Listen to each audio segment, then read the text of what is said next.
हरे कृष्णा, राधे राधे। आप सभी भक्तों का दिन शुभ और मंगलमय हो। भगवान विष्णु की कृपा आप सभी भक्तों पर सदा सर्वदा बना रहे। आइए आज सुनते हैं माघ मास कथा में आगे का अध्याय। सुखदेव जी ने कहा, परीक्षित, जो बात तुमने पूछी है वही पूर्व काल में अपने सुख समृद्धि से पूर्ण घर को छोड़कर वन में गए हुए विदुर जी ने भगवान मैत्री जी से पूछा था। जब सर्वेश्वर भगवान श्री कृष्ण पांडवों के दूत बनकर गए थे तभी दुर्योधन के महलों को छोड़कर उसी विदुर जी के घर में उसे अपना ही समझकर बिना बुलाए चले गए थे। राजा परीक्षित ने पूछा, प्रभु यह तो बतलाइए कि भगवान मैत्री के साथ विदुर जी का समागम कहाँ और किस समय हुआ था। पवित्र आत्मा विदुर ने महात्मा मैत्री जी से कोई साधारण प्रश्न नहीं किया होगा, क्योंकि उसे तो मैत्री जी जैसे साधु शिरोमणि ने अभिनंदन पूर्वक उत्तर देकर महिमान्वित किया था। सूत जी कहते हैं, सर्वज्ञ सुखदेव जी ने राजा परीक्षित के इस प्रकार पूछने पर अति प्रसन्न होकर कहा, सुनो। श्री सुखदेव जी कहने लगे, परीक्षित, यह उन दिनों की बात है जब अंधे राजा धृतराष्ट्र ने अन्यायपूर्वक अपने दुष्ट पुत्रों का पालन पोषण करते हुए अपने छोटे भाई पांडव के अनाथ बालकों को रक्षा भवन में भेजकर आग लगवा दी। जब उनकी पुत्र वधु और महाराज युधिष्ठिर की पटरानी द्रौपदी के केस दुशासन ने भारी सभा में खींचे, उस समय द्रौपदी की आंखों से आंसुओं की धारा बह चली और उस प्रभाव से उसके वक्ष स्थल पर लगा हुआ केसर वह चला, किंतु धृतराष्ट्र ने अपने पुत्र को उसको कर्म से नहीं रोका। दुर्योधन ने सत्य परायण और भोले भाले युधिष्ठिर का राज्य जुए में अन्याय से जीत लिया और उन्हें वन में निकाल दिया, किंतु वन से लौटने पर प्रतिज्ञा अनुसार जब उन्होंने अपना नया योजित पैतृक भाग मांगा तभी मोहवश उन्होंने उन आजाद शत्रु युधिष्ठिर को उनका हिस्सा नहीं दिया।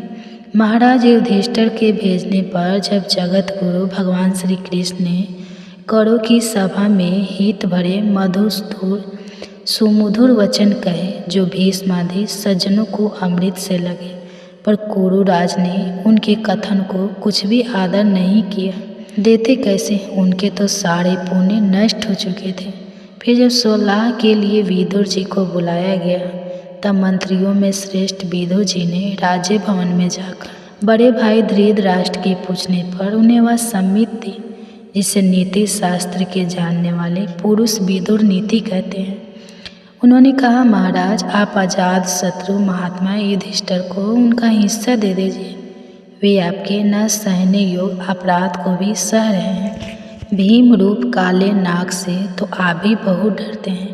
देखिए, वह अपने छोटे भाइयों के सहित बदला लेने के लिए बड़े क्रोध से फुफकार मार रहा है। आपको पता नहीं, भगवान श्री कृष्ण ने पांडवों को अपना लिया है। वे यदुवीर के आराध्य देव इस समय अपनी राजधानी द्वारिकापुरी में विराजमान हैं।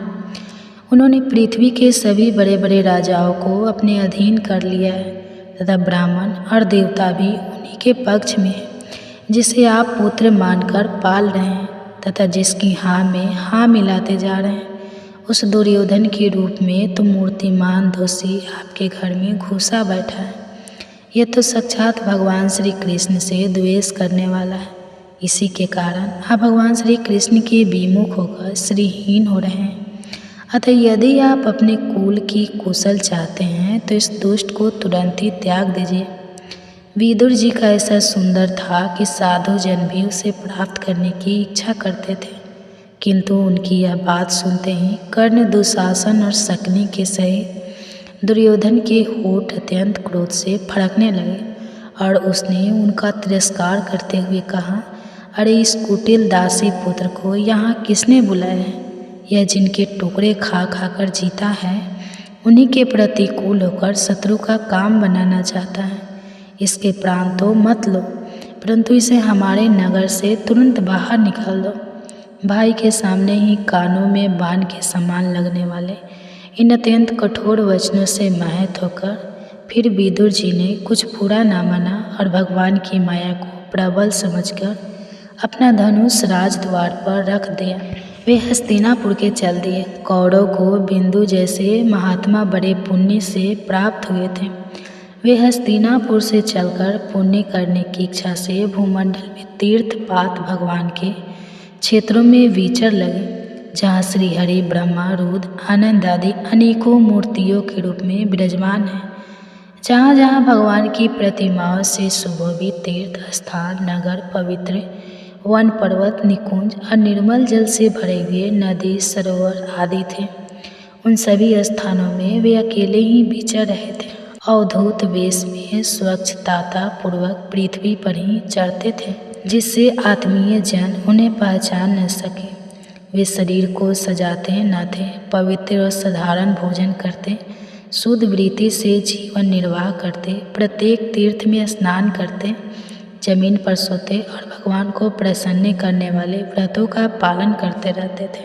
इस प्रकार भारतवर्ष में विचर जब तक वे प्रभास क्षेत्र में पहुँचे, तब तक भगवान श्री कृष्ण की सहायता से महाराज युधिष्ठिर पृथ्वी का एक छत्र अखंड राज्य करने लगे थे। वहाँ उन्होंने अपने कौरव बंधुओं के विनाश का समाचार सुना, जो आपस की कलह के कारण परस्पर लड़ फिरक उसी प्रकार नष्ट हो गए थे, जैसे अपने रगड़ से उत्पन्न हुए आग से बांसों का सारा जंगल जलकर भस्म हो जाता है। यह सुनकर वे शोक करते हुए चुपचाप सरस्वती के तीर पर आए। वहाँ उन्होंने त्रित, उष्ण, मनु, पृथु, अग्नि, असित, वायु, सुदास, गौ, कुह और सदा देव के नामों से प्रसिद्ध 11 तीर्थों का सेवन किया। इनके सिवा पृथ्वी में ब्राह्मण और देवताओं के स्थापित किए हुए जो भगवान विष्णु के और भी अनेकों मंदिर थे, जिनके शिखरों पर भगवान के प्रधान आयुध चक्र के चिन्ह थे और जिनके दर्शन मात्र से श्री कृष्ण का स्मरण हुआ आता था, उनका भी सेवन किया। वहाँ से चलकर वे धान्य पूर्ण सौराष्ट्र, सवीर, मत्स्य और कुरु जंगल आदि देशों में होते हुए जब कुछ दिनों में यमुना तट पर पहुँचे, तब वहाँ उन्होंने परम भगवान उद्धव जी का दर्शन किया। वे भगवान श्री कृष्ण के प्रख्यात सेवक और अत्यंत शांत स्वभाव थे। वे पहले बृहस्पति के शिष्य रह चुके थे। विदुर जी ने उन्हें देखकर प्रेम से गाढ़ आलिंगन किया और उनसे अपने आराध्य भगवान श्री कृष्ण और उनके आश्रित अपने स्वजनों का कुशल समाचार पूछा। विदुर जी कहने लगे, उद्धव जी, पुराण पुरुष बलराम जी और श्री कृष्ण ने अपने ही नाभिक कमल से उत्पन्न हुए ब्रह्मा जी की प्रार्थना से इस जगत में अवतार लिया है और पृथ्वी का भार उतारकर सबको आनंद देते हुए अब श्री वासुदेव जी के घर कुशल से रह रहे हैं। न प्रियवर, हम कुरुवंश के परम सुहृद और पूज्य वासुदेव जी को, जो पिता के समान उदारता पूर्वक अपनी कुंती आदि बहनों को उनके स्वामियों का संतोष कराते हुए उनकी सभी मनचाही वस्तुएं देते आए, आनंद पूर्वक हैं। न प्यारे उद्धव जी, यादव के सेनापति वीरबल प्रद्युम्न जी तो प्रसन्न हैं, न महाराज युधिष्ठिर अपने अर्जुन और श्री कृष्ण रूप दोनों भुजाओं की सहायता से धर्म मर्यादा का न्यायपूर्वक पालन करते हैं, न मैदानों की बनाई हुई सभा में इनके राज्य वैभव और दबदबे को देखकर दुर्योधन को बड़ा डाह हुआ था। अपराधियों के प्रति अत्यंत आशीष्णु भीमसेन ने सर्प के समान दीर्घकालीन क्रोध को छोड़ दिया है। क्या जब वे गदा युद्ध में तरह तरह के पत्रे बदलते थे, तब उनके पैरों की धमक से धरती डोलने लगती थी। जिनके बाणों के जाल से छिपकर किरात वेशधारी अतिव किसी की पहचान में न आने वाले भगवान शंकर प्रसन्न हो गए थे। वे रथी और युद्धपतियों का श्रेयस बढ़ाने वालों का अर्जुन तो प्रसन्न है न। अब तो उनके सभी शत्रु शांत हो चुके होंगे। पलक जिस प्रकार नेत्रों की रक्षा करती है, उसी प्रकार कुंती के पुत्र युधिष्ठिर आदि जिनकी सर्वदा संभाल रखते हैं, और कुंती ने ही जिनका लालन पालन किया है, वे माद्री के यमज पुत्र नकुल सदैव कुशल से तो है न। उन्होंने युद्ध में शत्रु के अपना राज्य उसी प्रकार छीन लिया जैसे दो गुरूर इंद्र के मुख से अमृत निकाल लाए। 100 में 100 भाव उद्धव जी, मुझे तो याद पतन की ओर जाने वाले उन धृतराष्ट्र के लिए बार बार शोक होता है, जिन्होंने पांडवों के रूप में अपने परलोकवासी भाई पांडु से ही द्रोह किया था। अपने पुत्रों की हाँ में हाँ मिलाकर अपने हित चिंतक मुझको भी नगर से निकलवा दिया। किंतु भाई मुझे इसका कुछ भी खेद अथवा आश्चर्य नहीं है। जगत विधाता भगवान श्री कृष्ण ही मनुष्य की लीलाएं करके लोगों की मनोरीतियों के भ्रमित कर देते हैं। मैं तो उन्हीं की कृपा से उनकी महिमा को देखता हूँ। दूसरों की दृष्टि से दूर रहकर सानंद विचर रहा हूँ। यद्यपि कौरव ने उनके बहुत से अपराध किए, फिर भी भगवान ने उनकी इसलिए अपेक्षा कर दी थी कि वे उनके साथ उन दुष्ट राजाओं को भी मारकर अपने शरणागत का दुख दूर करना चाहते थे, जो धन विद्या और जाति के मत से अंधे होकर कुकर्मगामी हो गए थे और बार बार अपनी सेनाओं से पृथ्वी को कांपा रहे थे। उद्धव जी भगवान श्री कृष्ण जन्म और कर्म से रहित हैं, फिर भी दुष्टों का नाश करने के लिए और लोगों को अपनी ओर आकर्षित करने के लिए उनके दिव्य जन्म कर्म हुआ करते हैं। नहीं तो भगवान की तो बात ही क्या, दूसरे जो लोग गुणों से पार हो गए हैं उनमें भी ऐसा कौन है जो इस कर्माधिपति यदुकुल में जन्म लिया है। उन पवित्र कृति श्रीहरि की बातें सुना तो इसी के साथ यह अध्याय समाप्त हुआ। आप सुनिए भागवत गीता का पाठ। सुखदेव जी ने महाराज परीक्षित को सुनाया था भागवत कथा। सर्वप्रथम सचिता नंदन स्वरूप भगवान श्री कृष्ण को हम नमस्कार करते हैं, जो जगत की उत्पत्ति स्थिति और विनाश के हेतु तथा आध्यात्मिक आदि दैविक और आदि भौतिक तीनों प्रकार के ताप का नाश करने वाले हैं। जिस समय श्री सुखदेव जी का योग पवित्र संस्कार भी नहीं हुआ था तथा लौकिक वैदिक कर्मों के अनुष्ठान का अवसर भी नहीं आया था, तभी वे भगवान की प्रेरणा से संन्यास मार्ग को निकल पड़े। उस समय उन्हें अकेले ही संन्यास लेने के लिए घर से जाते देखकर उनके पिता व्यास जी विरह से कातर होकर पुकारने लगे, पुत्र पुत्र तुम कहाँ जा रहे हो।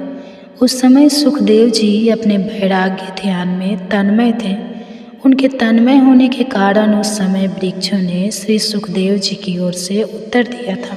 ऐसे सर्वभूतेषु निवर शौनक जी ने नैमिष सारनाई क्षेत्र में विराजमान महामति सूत जी को नमस्कार करके उनसे पूछा कि हे महामुनि सूत जी, आपका ज्ञान अज्ञान के अंधकार को नष्ट करने के लिए करोड़ों सूर्य के समान है। आप हमारे कानों के लिए रसायन अमृत स्वरूप सार गर्भित कहिए। भक्ति ज्ञान और वैराग्य से प्राप्त होने वाले महान विवेक की बुद्धि किस प्रकार होती है तथा वैष्णव लोग किस तरह इस महामोह से अपना पीछा छुड़ाते हैं। इस घोर कली काल में जीव प्रायः आसुरी स्वभाव के हो गए हैं। विविध कलेश से आक्रांत इन जीवों को शुद्ध अर्थात दैवीय शक्ति संपन्न बनाने का सर्वश्रेष्ठ उपाय क्या है। हे महामुनि सूत जी, आप हमें कोई ऐसा स्वास्थ्य साधन बताइए जो सबसे अधिक कल्याणकारी तथा पवित्र करने वालों में भी पवित्र हो तथा जो भगवान श्री कृष्ण की प्राप्ति करा दे। चिंतामणि केवल लौकिक सुख दे सकती है और कल्प वृक्ष अधिक से अधिक स्वर्गीय संपत्ति दे सकता है, परंतु गुरुदेव प्रसन्न होकर भगवान का योगी दुर्लभ नित्य वैकुंठ धाम दे देते हैं। सूत जी ने कहा, शौनक जी, तुम्हारे हृदय में भगवान का प्रेम है, इसलिए मैं विचार कर तुम्हें संपूर्ण सिद्धांतों का निष्कर्ष सुनाता हूँ, जो जन्म मृत्यु के भय का नाश कर देता है, जो भक्ति के प्रभाव को बढ़ाता है और भगवान श्री कृष्ण की प्रसन्नता का प्रधान कारण है। मैं तुम्हें वह साधन बतलाता हूँ, उसे सावधान होकर सुनो। श्री सुखदेव मुनि ने कलयुग में जीवों के काल रूपी सर्प के मुख का प्राप्त होने के त्रास का अंत्यातिक नाश करने के लिए श्रीमद् भागवत शास्त्र का प्रधान चुन किया। मन की शुद्धि के लिए इससे बढ़कर कोई साधन नहीं है। जब मनुष्य के जन्म जन्मांतर का पुण्य उदय होता है, तभी उसे इस भागवत शास्त्र की प्राप्ति होती है। सुखदेव मुनि राजा परीक्षित को यह कथा सुनाने के लिए सभा में विराजमान हुए। तब देवता लोग उनके पास अमृत का कलश लेकर आए। देवता अपना काम बनाने में बड़े कुशल होते हैं, अतः यहाँ अभी सबने सुखदेव मुनि को नमस्कार करके कहा, आप यह अमृत लेकर बदले में हमें कथा अमृत का दान दीजिए। आप यह अमृत लेकर बदले में हमें कथा अमृत का दान दीजिए। इस प्रकार परस्पर विनिमय अर्थात अदला बदली हो जाने पर राजा परीक्षित अमृत का पान करें और हम सब श्रीमद् भागवत स्वरूप कथा अमृत का पान करेंगे। इस संसार में कहाँ कांठ और कहाँ महामूद मणि तथा कहाँ सुधा और कहाँ कथा। श्री सुखदेव जी ने यह सोचकर उस समय देवताओं का प्रस्ताव अस्वीकार कर दिया। उन्हें शक्ति शून्य अर्थात कथा का अनाधिकारी जानकर कथा अमृत का दान नहीं किया। इस प्रकार ये श्रीमद् भागवत की कथा देवताओं को भी दुर्लभ है। पूर्व काल में श्रीमद् भागवत के श्रवण से ही राजा परीक्षित की मुक्ति देखकर ब्रह्मा जी को भी बड़ा आश्चर्य हुआ था। उन्होंने सत्यलोक में तराजू बांधकर सब साधनों को तोला। अन्य सभी साधन तोल में हल्के पड़ गए। महत्व के कारण भागवत ही सबसे भारी रहा। यह देखकर सभी ऋषियों को बड़ा विस्मय हुआ। उन्होंने कलयुग में इस भागवत रूप भागवत शास्त्र को ही पढ़ने और सुनने से तत्काल मोक्ष देने वाला निश्चित किया। सप्ताह विधि से श्रवण करने पर यह निश्चय भक्ति प्रदान करता है। पूर्व काल में इसे दयापरायण सनकादि ने देवर्षि नारद को सुनाया था। यद्यपि देवर्षि ने पहले ब्रह्मा जी के मुख से इसे श्रवण कर लिया था, तथापि सप्ताह श्रवण की विधि तो उन्हें सनका आदि ने ही बताई थी। शौनक जी ने पूछा, संसारिक प्रपंच से मुक्त एवं विचलन सब नारद जी का सनका आदि के साथ जीव कहाँ हुआ और विधि विधान के श्रवण में उनकी प्रीति कैसे हुई। सूत जी ने कहा, अब मैं तुम्हें वह भक्तिपूर्ण कथानक सुनाता हूँ जो श्री सुखदेव जी ने मुझे अपना अनन्य शिष्य जानकर एकांत में सुनाया था। एक दिन विशालापुरी में वे चारों निर्मल ऋषि सत्संग के लिए आए। वहाँ उन्होंने नारद जी को देखा। सनकादि ने पूछा, ब्रह्मा ऋषि आपका मुख उदास क्यों हो रहा है? आप चिंता कैसे हैं? इतनी जल्दी जल्दी अब कहाँ जा रहे हैं और आपका आगमन कहाँ से हो रहा है? इस समय तो आप उस पुरुष के समान व्याकुल जान पड़ते हैं जिसका सारा धन लूट गया हो। आप जैसे आसक्ति रहित पुरुषों के लिए यह उचित नहीं है। इसका क्या कारण है, कृपया हमें बतलाइए। तब नारद जी ने कहा, मैं सर्वोत्तम लोक समझकर पृथ्वी में आया था। यहाँ पुष्कर, प्रयाग, काशी, गोदावरी, नासिक, हरिद्वार, कुरुक्षेत्र, श्रीरंग और सेतुबंध आदि कई तीर्थों में इधर उधर विचर रहा, किंतु मुझे कहीं भी मन को संतोष देने वाली शांति नहीं मिली। इस समय अधर्म के सहायक कलयुग ने सारी पृथ्वी को पीड़ित कर रखा। अब यहाँ सत्य, तप, शौच अर्थात बाहर भीतर की पवित्रता, दया, दान आदि कुछ भी नहीं है। बेचारे जीव केवल अपना पेट पालने में लगे हुए हैं।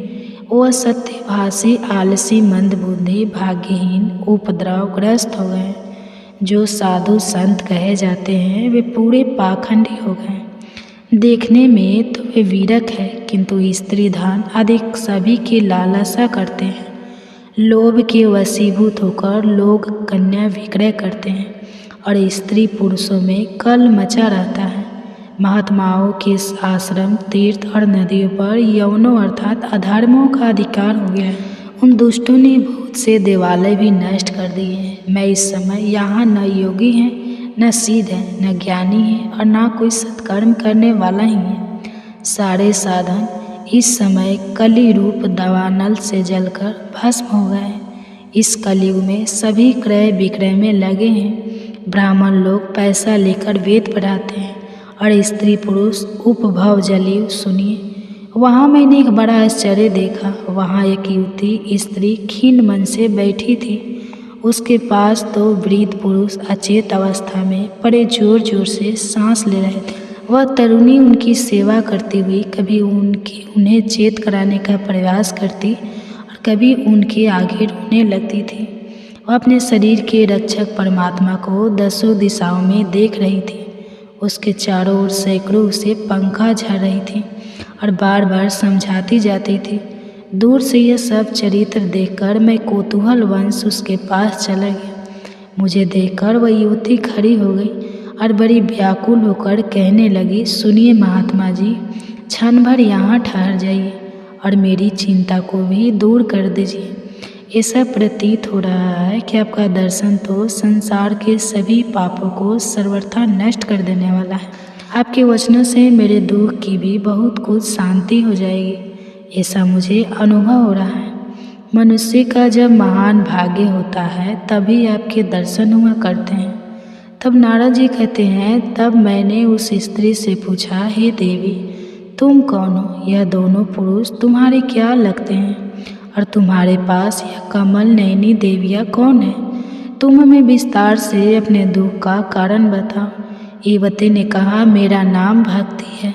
यह ज्ञान और वैराग्य नामक मेरे पुत्र हैं। समय के फेर से ही यह ऐसे जर्जर हो गए हैं, और यह देवियाँ गंगा जी आदि नदियाँ हैं। यह सब मेरी सेवा करने के लिए ही आई है। इस प्रकार साक्षात देवी के द्वारा सेवित होने पर भी मुझे सुख शांति नहीं है।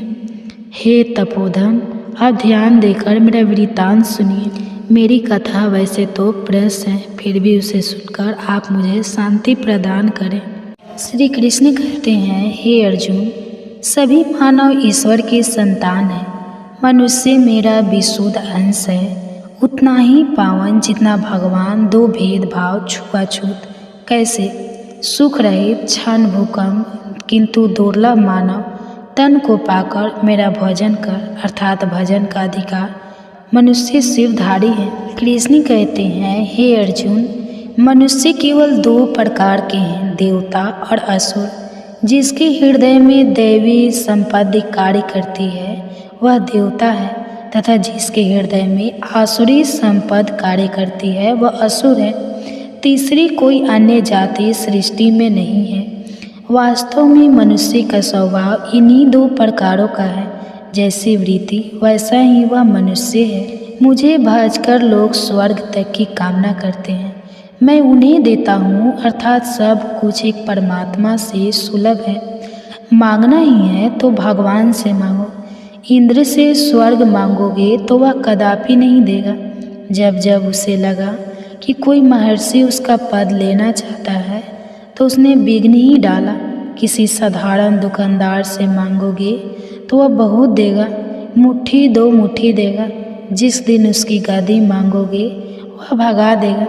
लेकिन भगवान देते हैं तो अपनी भगवता ही दे देते हैं, फिर कुछ मांगने की आवश्यकता ही न रह जाती है। संपूर्ण पापियों से अधिक पाप करने वाला भी ज्ञान रूपी नौका द्वारा निसंदेह पार हो जाएगा। अतः भूल जाए कि हम पापी हैं, एकमात्र गीता के अनुसार साधना आरंभ भर कर दे। सब पाप समाप्त। गीता पाप का निवारण कर सहज शांति देती है। आत्मा के अधिपत्य में आचरण तत्व के अर्थ रूप मुझ परमात्मा का प्रत्यक्ष दर्शन ज्ञान है, और इसके अतिरिक्त जो कुछ भी है अज्ञान है। ईश्वर की प्रत्यक्ष जानकारी ही ज्ञान है। इसके अतिरिक्त सब व्यर्थ की बातें हैं। संसार में जीते खाते रहने से पहले की अर्जित जानकारियाँ मिटती जाती हैं, नई जानकारियाँ मिलती जाती हैं। जीवन यापन की व्यवस्था परिवर्तनशील है, ये लोक रीति है, ज्ञान नहीं। अत्यंत दुराचारी भी मेरा भजन करके शीघ्र ही धर्मात्मा हो जाता है एवं सदा रहने वाली सस्वावत शांति को प्राप्त कर लेता है। अतः धर्मात्मा वह है जो एक परमात्मा के प्रति समर्पित है, और भजन करने का अधिकार दुराचारी तक को है। अतः यह न सोचे कि क्या भगवान हम पर खुश होंगे। केवल श्रद्धा भाव से लग भर जाए, भगवान के प्यारे हो जाएंगे। इस आत्म दर्शन की क्रिया का सौलभ आचरण भी जन्म मरण के महान भय से उद्धार करने वाला होता है। भजन चिंतन का बीज भर पड़ गया तो माया में कोई ताकत नहीं कि उसको नष्ट कर दे।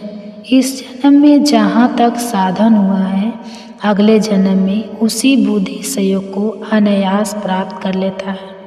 साधना पूर्वता आगे चलने लगती है, और दो एक जन्मों के पश्चाताप व्यक्ति वहीं पहुँच जाता है जिसका नाम परम गति है, परम धाम है। धर्म अपरिवर्तनशील है, अर्थात धर्म कभी बदलता नहीं, और न ही उसमें संशोधन या सामयिक सुधार होता है।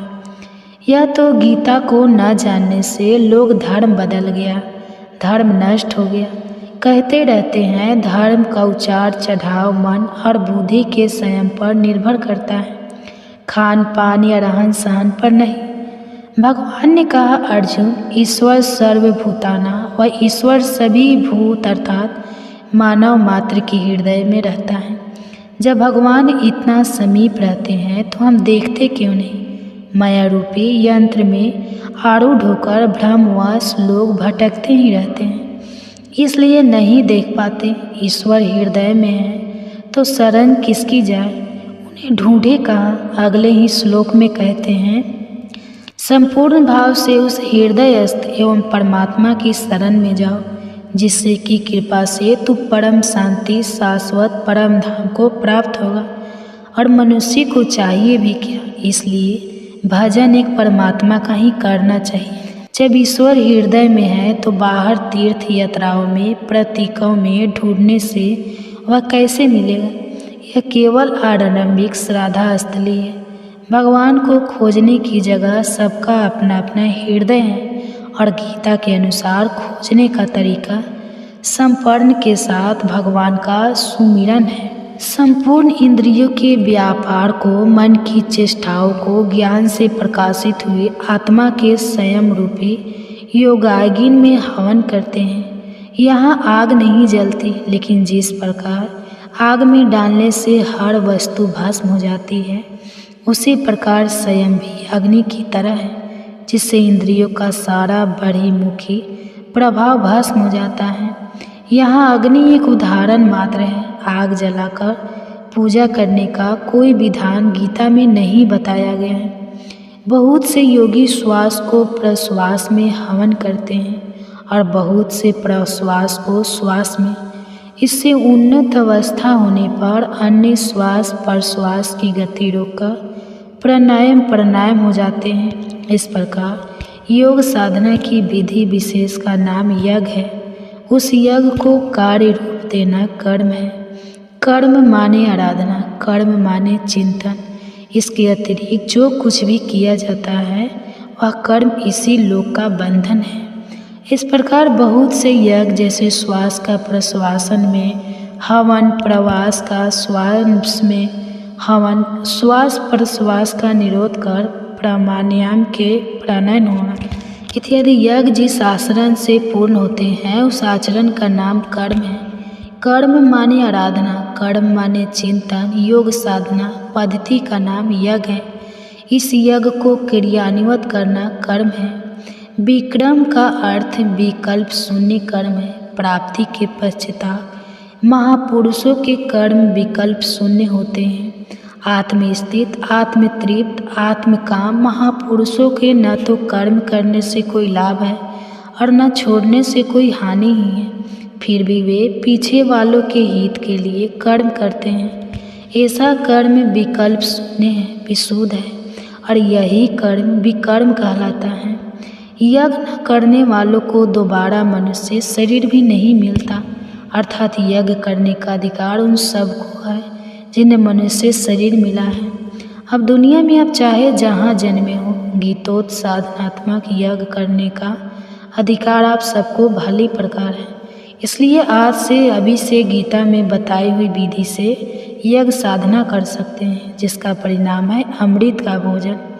सनातन ब्रह्म में स्थिति का मिलना है। अनन्य भक्ति के द्वारा मैं प्रत्यक्ष देखने, जानने तथा प्रवेश के लिए भी सुलभ हूँ, अर्थात भगवान को देखा जा सकता है।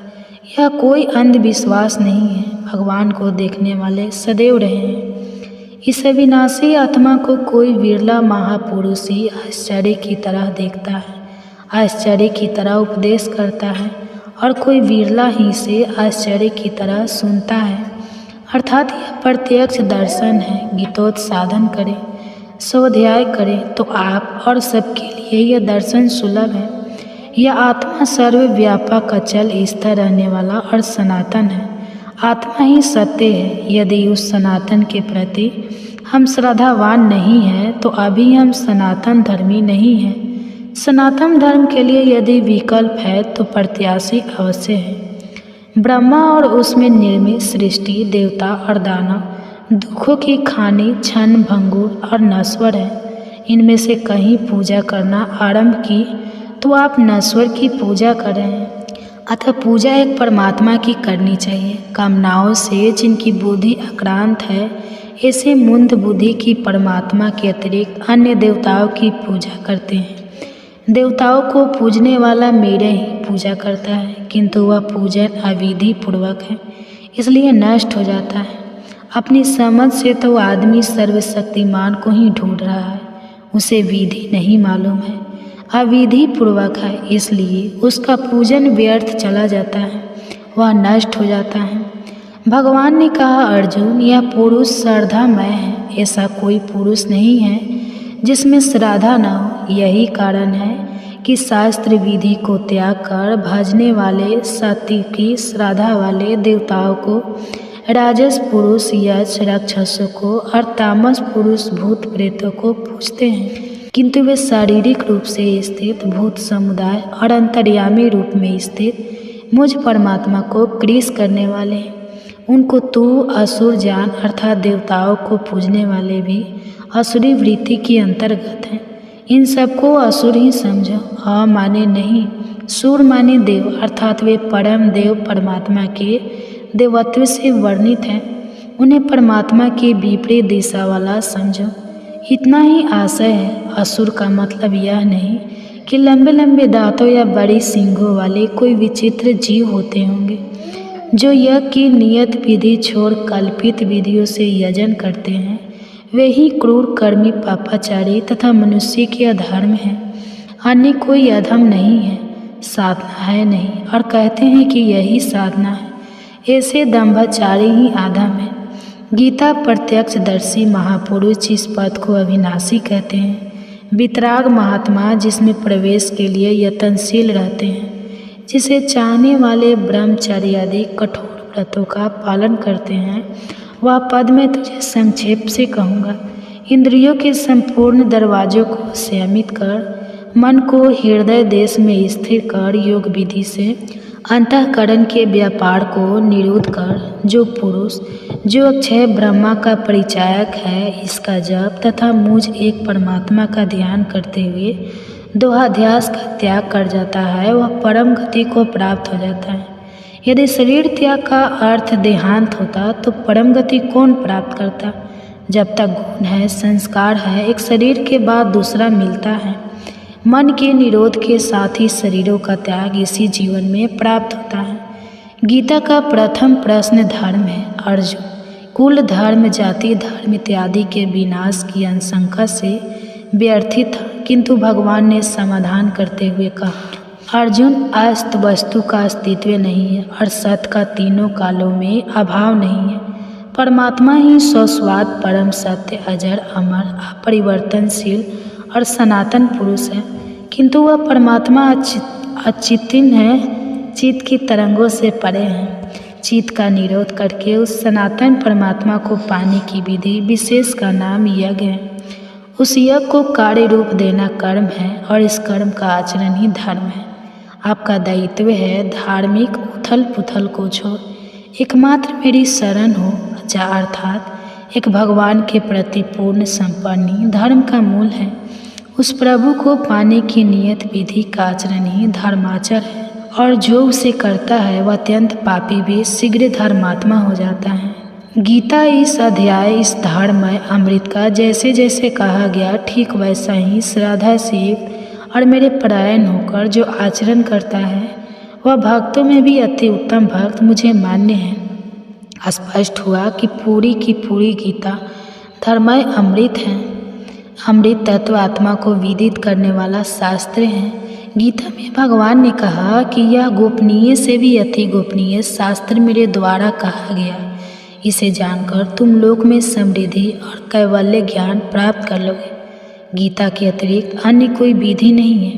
गीता अध्याय में कि शास्त्र में निर्दिष्ट विष्टि को त्याग कर जो अन्य अन्य विधियों से भजते हैं, उनके जीवन में न सुख है, न सिद्धि है, न परम गति ही है। वह इन सब से भ्रष्ट हो जाता है, अर्थात परमात्मा को पाने की अन्य कोई विधि नहीं है।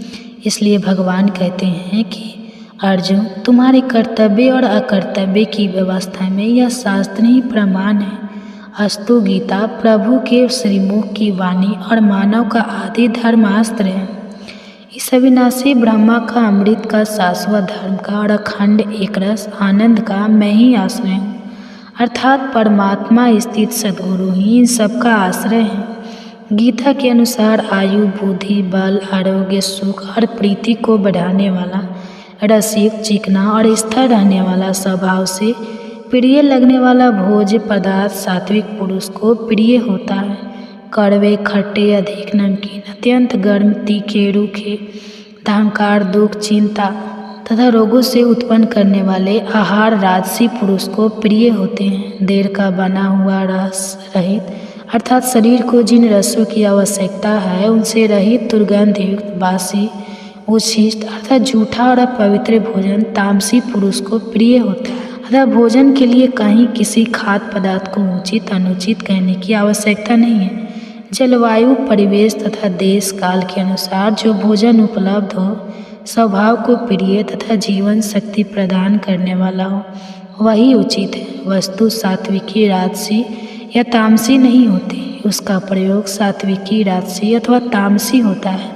साधन परायण पुरुष के लिए गीता का निर्देश है कि उचित आहार, आवश्यक शारीरिक परिश्रम, कर्म अर्थात नियत कर्म रचना में भरपूर समय देना, यथोचित शयन एवं जागरण आवश्यक है। महापुरुषों के भोजन की व्यवस्था भगवान स्वयं निश्चित करते हैं। माघ का महीना सबसे पहले माध का महीना था, जो बाद में माघ शब्द हो गया। माध शब्द का संबंध भगवान श्री कृष्ण के एक स्वरूप माधव से है। इस महीने को अत्यंत ही पवित्र महीना माना जाता है।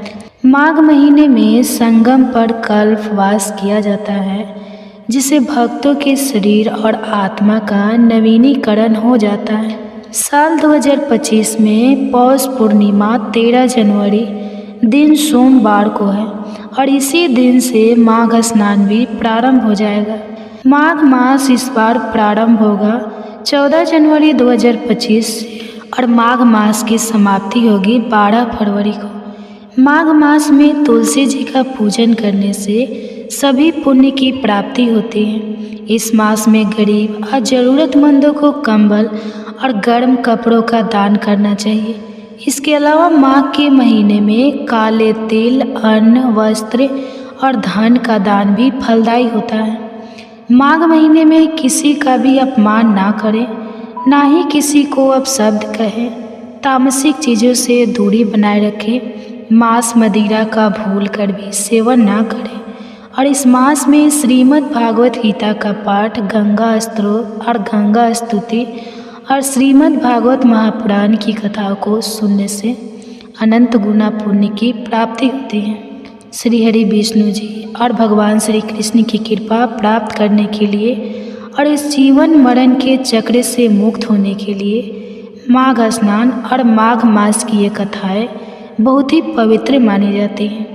माघ मास में भगवान श्री माधव की पूजा करने से राज सूर्य यज्ञ का फल भी प्राप्त होता है। जो तपस्वी इस महीने में तिल का दान करता है वह कभी नरक का दर्शन नहीं करता, उसे स्वर्ग की प्राप्ति हो जाती है। इस महीने में गर्म पानी को धीरे धीरे छोड़कर साधारण पानी से नहाना चाहिए। सूर्योदय से पहले यानी ब्रह्मा मुहूर्त में उठकर भगवान श्री हरि के भक्त को स्नान आदि करके माघ मास की इस पवित्र कथाओं को अवश्य ही सुनना चाहिए।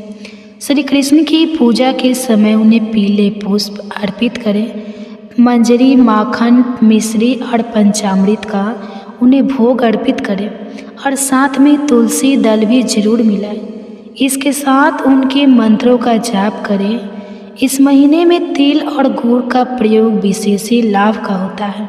एक समय यदि भोजन किया जाए तो आरोग्य और एकाग्रता की प्राप्ति होती है। तो आइए भगवान श्री लक्ष्मी नारायण जी के चरणों का ध्यान करके माघ मास की इन पवित्र कथाओं का शुभारंभ करते हैं। आज की कथा से साथ ही आप श्रीमद् भागवत महापुराण की बहुत ही पवित्र कथा भी सुनेंगे, क्योंकि इस पाठ को सुनने से मोक्ष की प्राप्ति हो जाती है। एक समय की बात है, श्री सूत जी महाराज ने अपने गुरु श्री व्यास जी से कहा कि गुरुदेव कृपा करके आप मुझसे माघ मास महात्म की कथा कहिए, क्योंकि मैं आपका शिष्य हूँ। तब व्यास जी कहने लगे कि रघुवंश के राजा दिलीप एक समय यज्ञ के स्नान के बाद पैरों में जूते और सुंदर वस्त्र पहनकर शिकार की सामग्री लेकर कवच और शोभायान आभूषण पहने हुए अपने सिपाहियों से घिरे हुए जंगल में शिकार खेलने के लिए अपनी नगरी से बाहर निकले। उनके सिपाही जंगल में शिकार के लिए मृग, व्याघ्र, सिंह आदि जंतुओं की तलाश में इधर उधर फिरने लगे। उस वन में वन स्थली अत्यंत ही शोभा को प्राप्त हो रही थी। वन में कहीं वृक्षों पर मोर नाच रहे थे, कहीं कहीं मृगों के झुंड फिर रहे थे, कहीं गीदड़ अपने भयंकर शब्द कर रहे थे, कहीं गेंडों का समूह के समान फिर रहा था, कहीं वृक्षों में कोटर में बैठे हुए उल्लू अपना भयानक शब्द कर रहे थे, कहीं सिंह के पद चिन्हों के साथ घायल मृगों के रस से भूमि लाल हो रही थी, कहीं दूध से भरी थन वाली सुंदर भैंसें फिर रही थी, कहीं पर गंधित पुष्प हरी हरी लताएं वन की शोभा को बढ़ा रही थी। कहीं बड़े बड़े पेड़ खड़े थे तो कहीं उन पेड़ों पर बड़े बड़े अजगर और उनकी कचलियाँ भी पड़ी हुई थी। उसी समय राजा के सिपाहियों के बाजे की आवाज़ सुनकर एक मृग वन में से निकलकर भागने लगा और बड़ी बड़ी चौकड़ियाँ भरता हुआ आगे बढ़ा। तो राजा ने उसके पीछे अपना घोड़ा दौड़ाया, परंतु मृग अपनी पूर्ण शक्ति से भागने लगा। मृग कटेदार वृक्षों के एक जंगल में घुसा और राजा ने भी उसके पीछे वन में प्रवेश किया, परंतु दूर जा जाकर मृग राजा की दृष्टि से ओझल होकर कहीं निकल गया। राजा निर्जल वन में अपने सैनिकों के साथ प्यास के मारे बहुत ही दुखी हो गया और दोपहर के समय अधिक मार्ग पर चलने से सैनिक थक गए और घोड़े रुक गए। थोड़ी देर बाद राजा ने एक बड़ा भारी सुंदर सरोवर देखा, जिसके किनारों पर घने वृक्ष थे। इसका जल सज्जनों के हृदय के समान पवित्र था। सरोवर का जल लहरों से बड़ा सुंदर लगता था।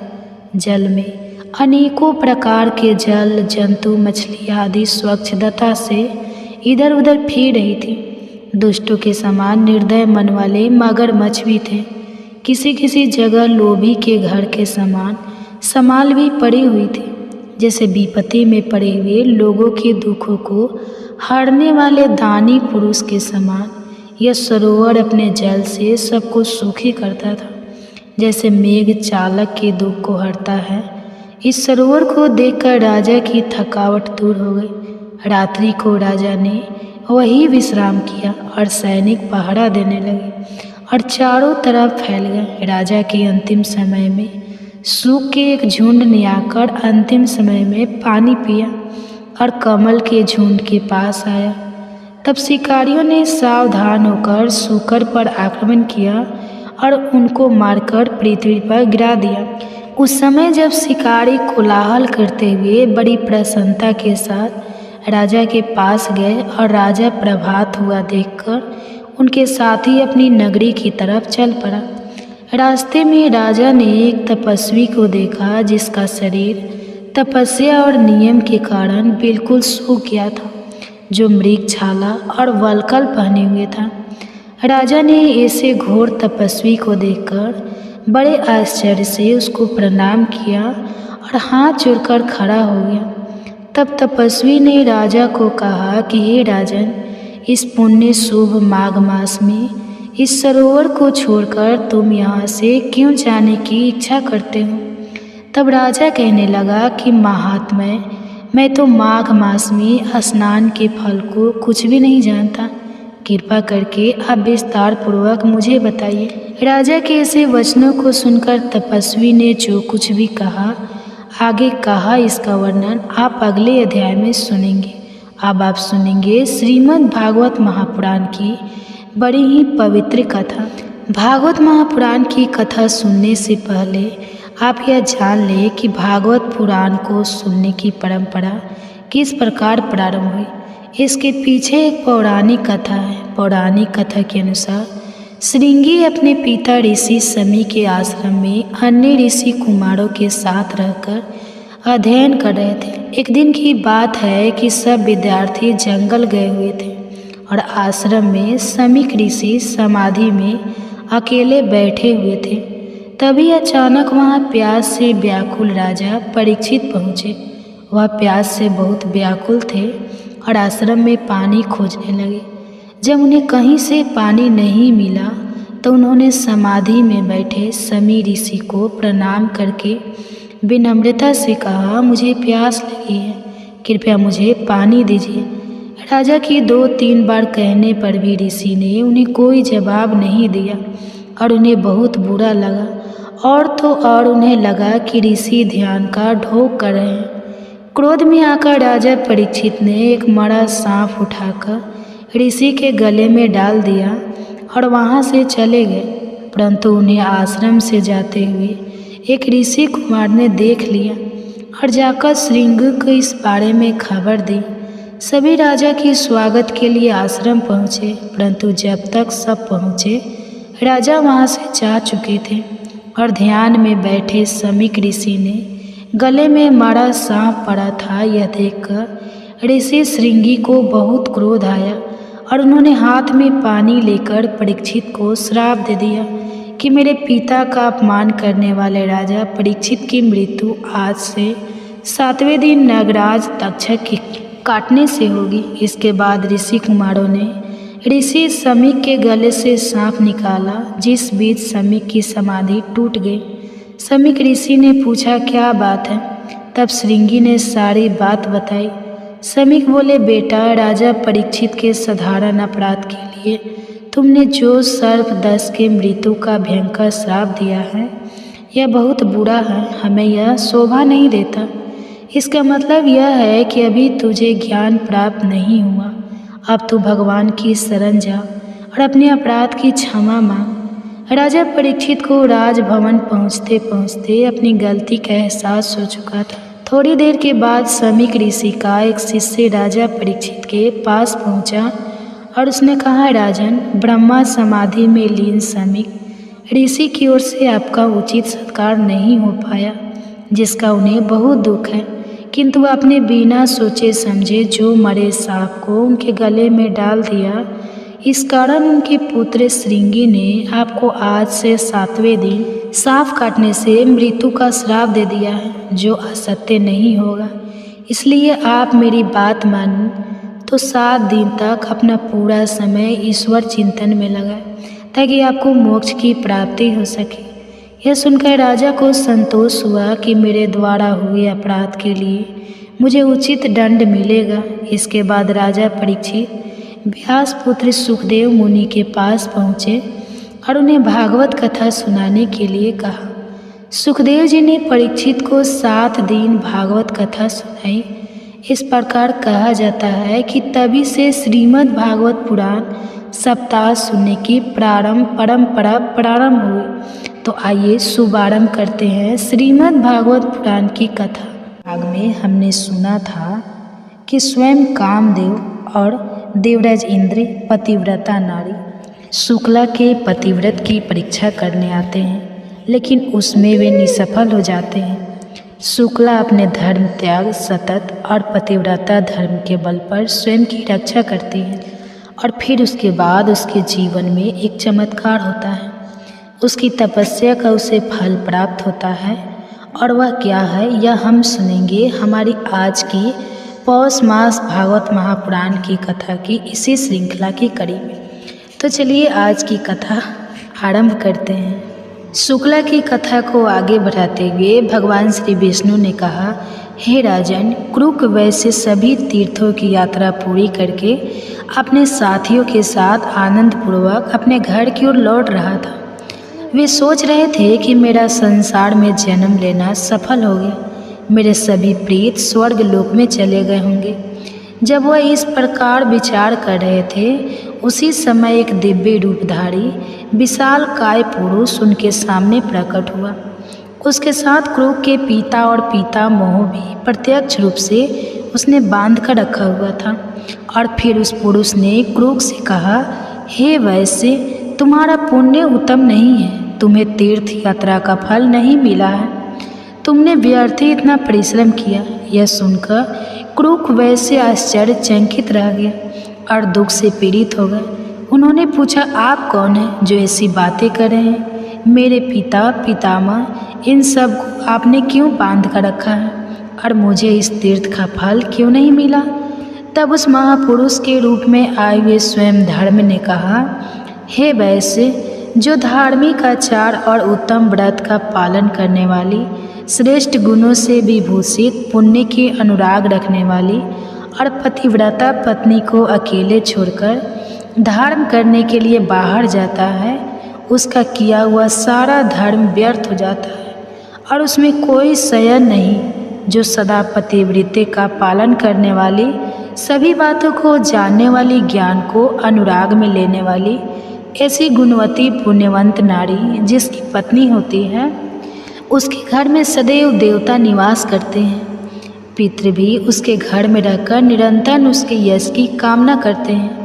गंगा आदि पवित्र नदियाँ, सागर, यज्ञ, गाय, ऋषि और संपूर्ण तीर्थ उसी घर में निवास करते हैं। पुण्यम पत्नी के साथ सहयोग से गृहस्थ धर्म का अच्छे से पालन होता है और इस भूमंडल में गृहस्थ धर्म से बढ़कर दूसरा कोई धर्म नहीं है। हे वैश्य, गृहस्थ का घर यदि सत्य और पुण्य से युक्त हो तो परम पवित्र माना गया है। वहाँ सभी तीर्थ और देवता स्वयं निवास करते हैं। गृहस्थ का सहारा लेकर सभी प्राणी जीवन धारण करते हैं।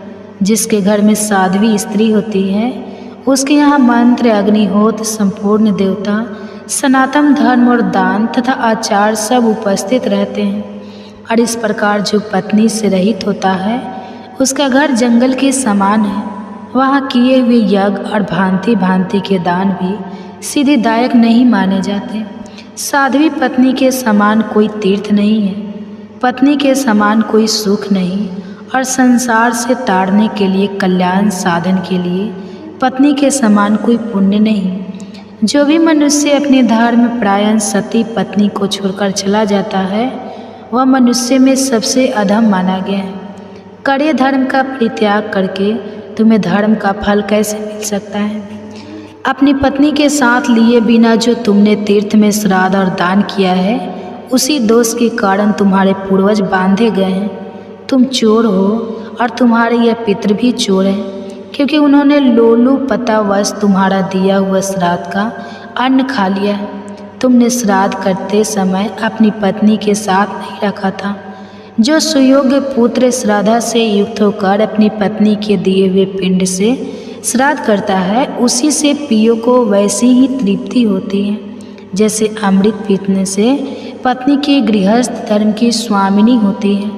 उसके बिना ही जो तुमने शुभ कर्मों का अनुष्ठान किया था, वह स्पष्ट तुम्हारी चोरी है। जब पत्नी अपने हाथों से अन्न तैयार करके देती है तो वह अमृत के समान मधुर होता है और उसी अन्न को प्रीत प्रसन्न होकर भोजन करते हैं और उसी से उन्हें विशेष संतोष और तृप्ति मिलती है। और पत्नी के बिना जो धर्म कार्य किया जाता है, वह हमेशा निसफल होता है। धर्म की यह बातें सुनकर कृकल ने पूछा, हे धर्म, अब कैसे मुझे सिद्धि प्राप्त होगी? किस प्रकार मेरे पितरों को बंधन से छुटकारा मिलेगा? इसके उत्तर में धर्म ने कहा, हे महाभागी, घर जाओ, शीघ्र जाओ। तुम्हारी धर्म प्रायण पुण्यवती शुक्ला तुम्हारे बिना बहुत दुखी हो गई थी, उसे शांत बना दो, उसी के हाथ से श्राद्ध करो। अपने घर पर ही पुण्य तीर्थों का स्मरण करके श्रेष्ठ देवताओं का पूजन करो और इसी से तुम्हारी की हुई तीर्थ यात्रा सफल होगी। इस प्रकार कहकर धर्म जैसे आए थे वैसे चले गए। परम बुद्धिमान क्रूक भी अपने घर गए और पतिव्रता पत्नी को देखकर अत्यंत प्रसन्न हुए। शुक्ला ने अपने स्वामी को आया देखकर उनके शुभ आगमन के उपलक्ष्य में मांगलिक कार्य किया। उसके बाद धर्मात्मा वैश्य ने धर्म की सारी बातें उसे कह सुनाई। स्वामी के इन सुंदर वचनों को सुनकर महाभागा शुक्ला को बड़ा हर्ष हुआ और उसके बाद क्रूक ने अपने घर पर ही रहकर अपनी पत्नी के साथ श्रद्धापूर्वक श्राद्ध और देव पूजन किया। इससे प्रसन्न होकर देवता प्रीत गण और मुनिगण विमानों द्वारा वहां आ पहुँचे। महात्मा क्रूक और उसकी महानुभाव पत्नी दोनों की प्रशंसा करने लगे। इस कथा का समापन करते हुए भगवान विष्णु कहते हैं, हे राजन, उस समय में स्वयं ब्रह्मा और महादेव भी अपनी अपनी पत्नियों के साथ वहाँ गए। सभी देवता उस सती के सत्य से संतुष्ट थे। सभी ने उन दोनों पति पत्नी को वरदान देते हुए कहा, हे सुव्रत, तुम्हारा कल्याण हो। तुम अपनी पत्नी के साथ तुम्हारी जो भी इच्छा हो वह वर मांगो। सभी देवी देवताओं के इस प्रकार कहने पर क्रूक ने कहा, हे देवों के देव, मेरे किस पुण्य और तप के प्रसंग से पत्नी सहित मुझे वर देने के लिए आप सभी लोग पधारे हैं। तब देवराज इंद्र ने कहा, यह महाभागा शुक्ला सती है। इसके सत्य से संतुष्ट होकर हम तुम्हें वरदान देना चाहते हैं। इस प्रकार कहकर देवराज इंद्र ने उसके सतीत्व की जो परीक्षा की थी वह सारा वृत्तांत संक्षिप्त में कह सुनाया। उसके सदाचार का महात्म सुनकर कर के वैश्य को बड़ी प्रसन्नता हुई। उसकी आंखों में हर्ष आ गए। धर्मात्मा वैश्य ने पत्नी के साथ सभी देवताओं को प्रणाम किया और कहा, हे महाभागवतम, प्रसन्न होइए। तीनों सनातन देवता ब्रह्मा, विष्णु और शिव हम पर संतुष्ट होइए। जो भी पुण्य आत्मा ऋषि मुझ पर कृपा करके यहाँ पधारे हैं वे भी प्रसन्नता प्राप्त करें। मैं सदैव भगवान की भक्ति करता रहूं। आप लोगों की कृपा से धर्म और सत्य में मेरा निरंतर अनुराग बना रहे। तत्पश्चात अंत में पत्नी और पियो के साथ में भगवान श्री विष्णु के धाम में जाना चाहता हूँ। क्रूक वैश्य की बात सुनकर सभी देवताओं ने